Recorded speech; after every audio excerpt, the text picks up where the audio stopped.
unapita sehemu sijui nini, mara wakusema hivi, mara wakusema vile. Kesho umesikia sijui habari zako pale, ulienda kwa sherehe umevaa nguo nyekundu, tayari ishafika nyumba ya pili. Nini umbea mwingi kama kitunguu saumu. Sijui nini kinapikwa hapa kinanukia kule, umevaa wewe kashasikia na yule. Jua umewazidi. Mpende tu Mungu. Bwana Yesu asifiwe. Mpende Mungu. Niwatolee mfano wa watoto wa wachungaji. Watoto wa wachungaji waga wanasemwa kwamba watoto wa wachungaji wanajisikia, yani watoto wa wachungaji sijui wakoje, yani watoto wa wachungaji wamefanyeje? Na wewe umwambie baba yako aitwe na Mungu. Hebu mpigie kwanza Mungu makofi. Yani ukipita sehemu au walokole sisi, ukipita sehemu sijui mama yule mtoto ana maneno ya ajabu. Yule mtoto amefanyeje? Bwana Yesu asifiwe. Umepita, yani mimi ndugu yangu ukinisema umenisema wewe kwa mwanadamu mwenzako, mimi nakusema kwa Mungu. Wao umenisema leo Beneza sijui amefanyaje, sijui kafanyaje, mimi nakusema kwa Mungu. Naambia Mungu nikumbukie na yule alinisema yule. Unikumbuka unifundishie adabu. Alinisema. Wewe kwa nini umseme mtu? Bwana Yesu asifiwe. Kwa nini hauna upendo wa kweli wewe? Kwa nini usimpende tu jirani yako? Mungu anasema kama huwezi kumpenda jirani yako unayemuona, mimi Mungu wa mbinguni hujawahi kuniona, unasikia tu habari zangu, utaweza kunipenda? Hebu jiulize swali hilo. Mungu ndio kakuuliza. Jirani yako tu unamuona kila siku, yani kila itwapo leo lazima umuone. Mungu akikupa uzima lazima umuone.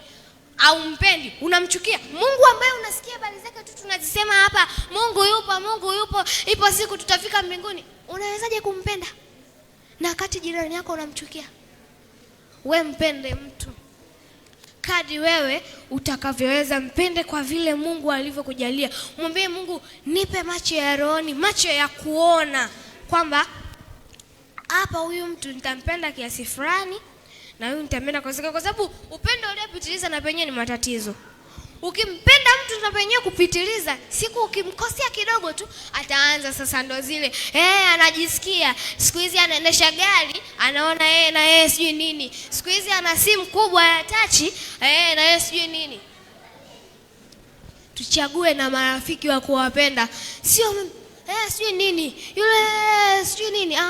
Sio kila rafiki. Kuna rafiki ukipata touch, umepoteza.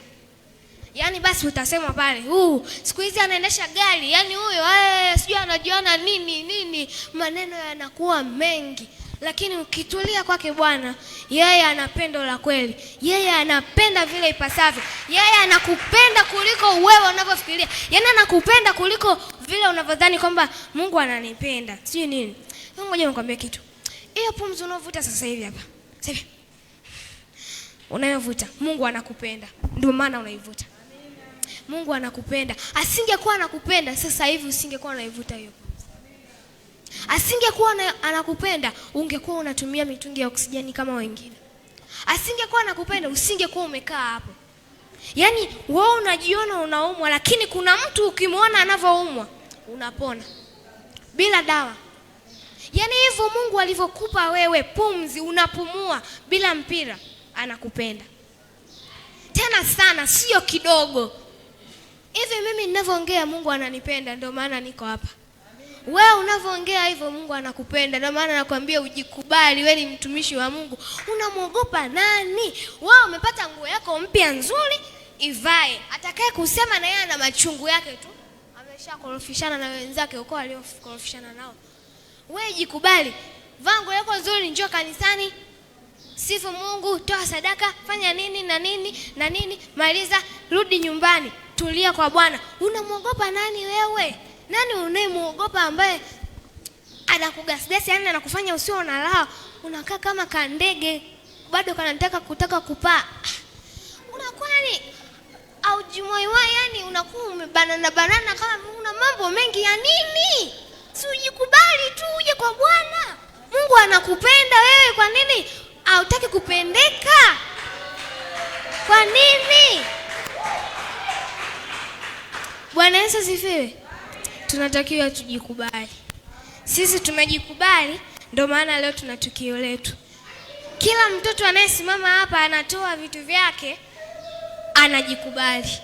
Anajua kabisa niko hapa ninafanya kazi ya Bwana kwa sababu Bwana ananipenda. Acha niifanye kazi yake. Bwana Yesu asifiwe. Bwana Yesu asifiwe. Unapofika hapa sasa na wewe ndio unaanza unatuangusha, unatuaibisha. Sisi tumeanzisha hili jambo. Tuna jambo letu, tunajikubali, tunajiamini kwa sababu tunajua tunaifanya kazi ya Bwana. Bwana Yesu asifiwe.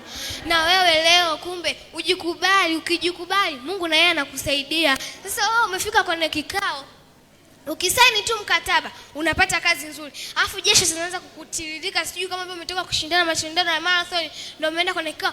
Jeshi zinakutiririka hapo, unashindwa kusaini mkataba, unashindwa kupata kazi nzuri, unabaki kusema Mungu gani huyu sasa? Na kati matatizo yako mwenyewe.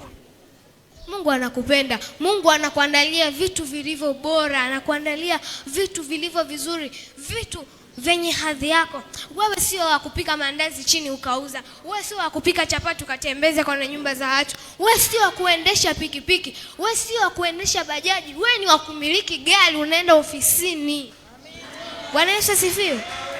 Amini tu. Anasema kila muaminiaye hatopotea, hatopotea. Yaani wewe ukimpenda tu, afu kamwamini, ukafanye yale yanayompendeza, utayaona matendo makubwa. Bwana Yesu asifiwe. Unakumbuka mtumishi wa Mungu Musa? Musa alikuwa anasikiaga tu huko juu mavitu yaeleke. Akasema, hebu nikaangalie. Kwenda kuangalia, akakutana na uso wa Bwana. Akakutana na uso wa Bwana, akampenda Mungu, akamshika Mungu, akaongoza jeshi lake likatoka utumwani. Na wewe unashindwa? Unashindwa kwa kama Musa? Ngoja nikwambie kitu. Mtu mmoja anasema Musa yeye sasa aliona uso wa Mungu, ndio maana yeye aliweza kumwamini. Acha hizo, huo ni ujinga. Mwambie jirani yako huo ni ujinga. Sio lazima uone uso wa Mungu kwenye milima huko. Mtafute Mungu hapa hapa. Piga magoti kwenye madhabahu yake, omba, Mungu atakusikia. Mungu yupo. Sio lazima uone kichaka kinawaka moto kama Musa. Sio lazima. Sio lazima uone uso wa Mungu kama Musa alivyoona. Kila mtu anaitwa na Mungu kwa namna yake. Bwana Yesu asifiwe. Hata ukiwa unasoma maandiko haya, Mungu atakuita. Mungu atakuonesha tu andiko, utaliona, utaomba. Mungu yupo, anakuona, anasubiri siku yako ifike kwa sababu Mungu wala hachelewi, si ndio? Anajibu kwa wakati. Anajua wewe nikimwaishia nimepoteza. Ataniacha, ataondoka, atakuwa aje kanisani, afanye ibada, atoi sadaka. Na nikimchelewesha na penyewe, subira yake itafika mwisho. Atakuja aniache, aende kwa waganga. Sasa nasubiri katikati hapa kidogo, asubiri, angoje kidogo, na huku angoje kidogo, afu nitampa jibu lake. Bwana Yesu asifiwe. Bwana Yesu asifiwe. Majibu yako yanakuja. Tangu nimeanza primary Vision Star sijawahi kukamata namba ya kwanza. Nikasema sasa Ailini yeye anashika namba ya kwanza kila siku, na mimi kila siku nakuwa wa pili. Sasa mimi nifanyeje? Baba Samueli akamleta na Samueli shule. Kwa wakawa wawili. Samueli naye akanishusha. Nikawa watatu. Nikasema kwa mimi tu ndo wakuaga watatu kila siku, hata kama mimi mdogo kuliko wote. Nikawa nasoma. Nikisoma ndo nasahau kabisa. Vyote naviachia huko nilikosomea. Nikasema Mungu, ili mtihani hii pepa hii sasa hivi hii set na kuachia tu mikononi mwako. Ila tu si wa kwanza, si wa tatu wala wa pili, ni wa kwanza. Nikiwa wa tatu siendi kwenye matokeo. Siendi wanakotangaza kwenye chumba cha matokeo. Nikashika namba ya kwanza mara ya kwanza. Nikasema naingangania hivi na kuwa stable. Nikashika mara ya pili, nikashika mara ya tatu, mpaka mtihani wa kufunga nikashika. Tumeenda tuition wiki mbili na penyewe ninashika namba ya kwanza. Mpaka leo hii nashika namba ya kwanza. Wewe kinakushinda nini kupata gari nzuri? Wewe unashindwa nini kupata gari nzuri? Unashindwa nini kupata kazi nzuri? Unashindwa nini? Unamuogopa nani? Ukijiamini, mpende Mungu atakusaidia. Mpende Mungu. Mambo yako yote unayoanza yaanze na Mungu. Kila unayoanza unaanza na Mungu, unaanza na Mungu, unamaliza na Mungu. Hivyo hivyo, hivyo hivyo. Mtu mmoja anasema bora uanze vizuri umalize vibaya, au uanze vibaya umalize vizuri. Hakuna cha bora. Bora uanze vizuri umalize vizuri na Mungu wako. Umekuwa mdogo kama mimi, umeanza vizuri na Mungu wako, unajikongoja mpaka siku unashika fimbo, unakuwa vizuri na Mungu wako mpaka siku Mungu anakuchukua, unaenda kuishi maisha ya milele. Bwana Yesu asifiwe. Lakini hivi ninavyosema, sijui unaanza hivi kidogo kidogo unakuja kujikongoja, sio rahisi kama hivyo ninavyosema.